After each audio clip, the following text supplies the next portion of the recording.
Oh no, he didn't.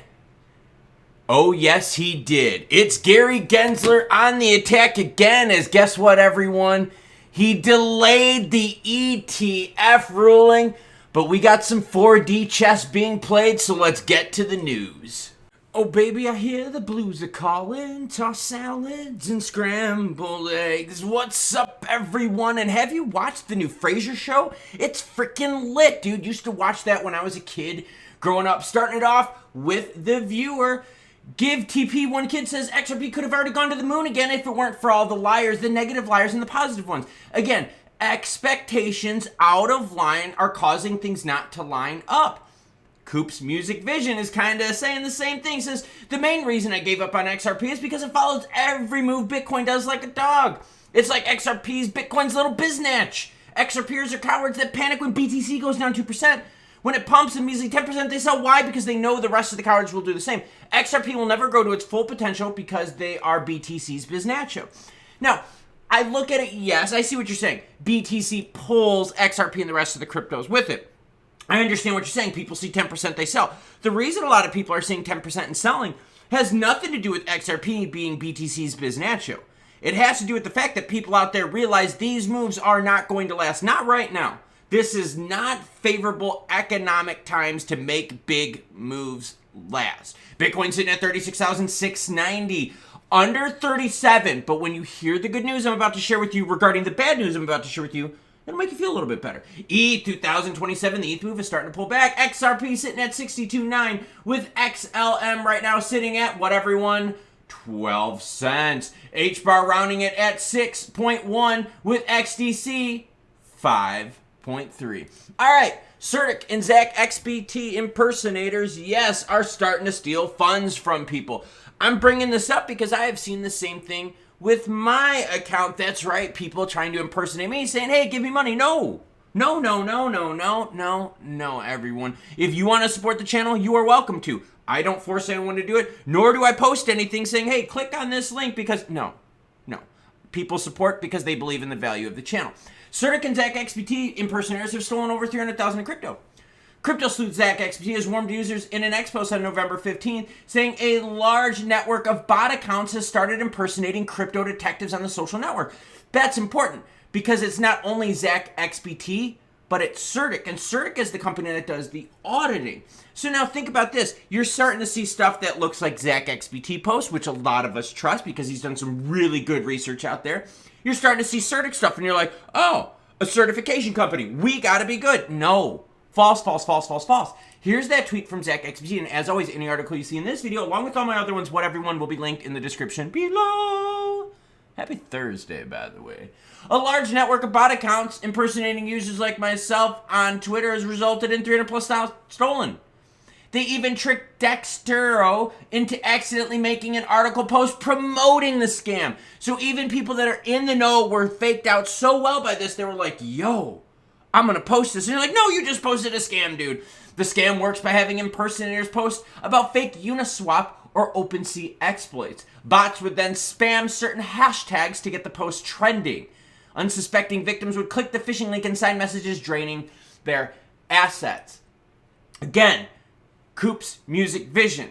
The reason why XRP isn't moving, I get it. BTC's little biznatcho, I get it. But you also got a massive problem out there of this entire crypto market is filled with garbage like this. So if you're big money, if you're looking for a place to put your money and you don't want to do it buying Civil War Northern U.S. era silver, which is marked and documented, by the way, congrats on all those that got it right, you got to find a place to put your money.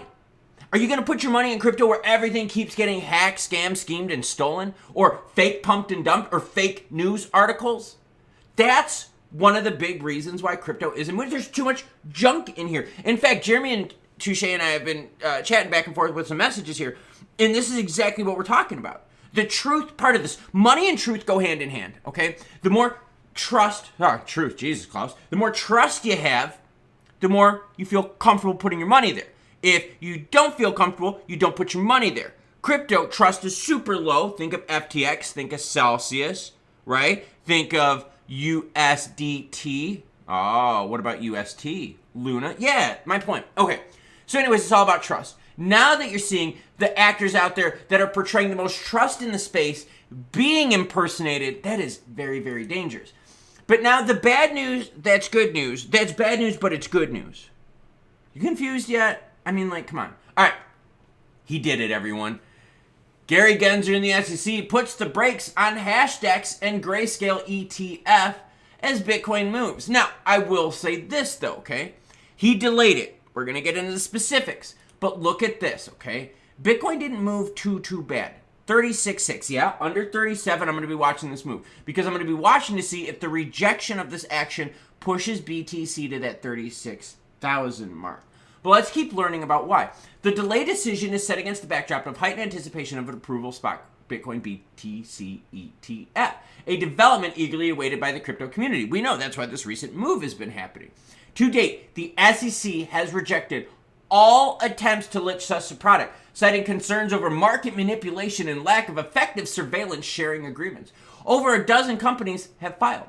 Applicants argue that the concerns previously raised by the SEC are addressed or no longer relevant, especially after the approval of the Bitcoin futures ETFs. Okay, this is total 4D chess. And you know what? Let's just go big screening, get a little bit intimate and personal. Dr. Fraser Crane. But I see this as good news because the market did not completely melt down and freak out. It's because a lot of us out there had expectations that Gary Gensler was going to delay. And that's the thing, everyone. Expectations and reality. XRP expectations, we're going to go to the moon. We only go like maybe right here. People are like, oh, freaked out. We knew we had expectations that the SEC would delay again. When that happened, the market did not freak out. Now, the reason I am excited about this is because this is 4D chess at its finest. Every time these companies file, the SEC says, you know what? Looking at your filing right here, this, and this is wrong. They're like, oh, okay, dude, not a problem. They take out their little pen. Okay, it's not a pen. They use computers. Come on, now, everything is digital. They take out their pen and they're like, okay, let's fix this, let's fix this, let's fix this. And they go and they turn it into the SEC, right? Like a kid turning in their paper. And they're like, all right. SEC looks at it and goes, oh, okay, well, I think this one is not good and this, and you need to change this because we don't. They're like, oh, okay, cool, no problem. And get the pen out, they start fixing it, and they hand it back in. Sooner or later, what's going to happen is they're going to fix everything that the SEC is asking for.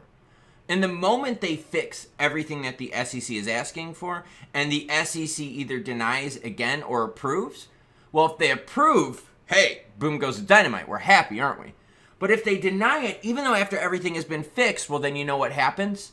Then those companies get to show their document trail, and they get to take it to the courts and show the courts, hey, look at this. The SEC is not playing fair. We fixed everything on this list here, and guess what? Oh, yeah, that's right. You still haven't approved it yet. So, yes, is it bad that they delayed? Sure, of course, because we would rather see some action happen. But the good news is they keep going and they keep fixing these issues. And the more they fix it, the more you have revision on revision on revision on revision, the better chance we have that even if we don't get approval from the SEC, we will have proof that we fixed all the problems. And that's why this crypto market is 4D chess. Because it is about expectations and reality. It is about trust. It is about, hey, where is a safe place to put your money? It's about all of that into one ball. And as this ball matures, as this ball grows, it becomes stronger, tougher, and harder, calloused. As the ETF scrutiny grows, we submit applications that are even better, stronger, more financially solid, more protection for the investor. And that's what we want. Now, the path we're taking to get there, I think a lot of us could argue this is not the path that we would like to take, just throwing it out there. But this is good. It's good because Bitcoin did not crash. And since, a lot of you out there, myself included, know that the crypto market is BTC's little biznacho, well, this is good that the rest of the market didn't crash with it. Seriously, we could look at this and we could say, you know what, SEC action, delaying these ETFs, this is total BS. But you know what? We know it and we can't change that BS. All we can do is follow the steps and procedures. And once we do everything right, we have to rely on the courts. We have to trust the courts. Just like we wish we could trust crypto, and we wish more people could trust crypto. We wish institutions could trust crypto. But without insurance, without any protection for investors, without more of these XBT scammers popping up, CertX scammers popping up, trust is going to be gone.